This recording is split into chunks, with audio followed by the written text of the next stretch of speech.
8 ఏళ్ల చిన్నారిపై అత్యాచారం చేసిన దుండగుడు. వాడేరా పేపర్లో వచ్చిందా? వాడిని పోలీసులు పట్టించిన అనుకో వాయిదాలతో జీవితం మొత్తం గడిపేస్తాడు. వాడిని ఏం చేయాలంటే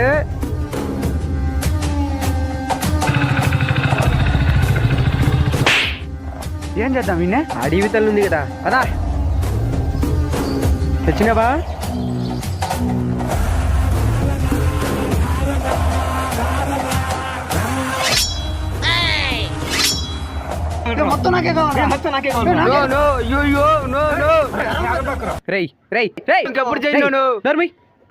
ఎడం చేయి కుడి కాలం వెతుకోరా. రై కుడి చేయి ఎడం కాలం వెతుకోరా. రై 2 చెవులు కోసుకొచ్చి 4 పళ్ళు రచ్చుకోరా. రై నువ్వు ముగ్గు కోసుకొచ్చి నా పక్కన పిలుచుకోరా. సరే. రై నువ్వు గుండెత్తుకోరా. రై నువ్వు లివర్ ఊపిరితిత్తుకోరా. సరేరా. కొట్లాడబాకండి. చూసినారు కదా, ఇంకెవడైనా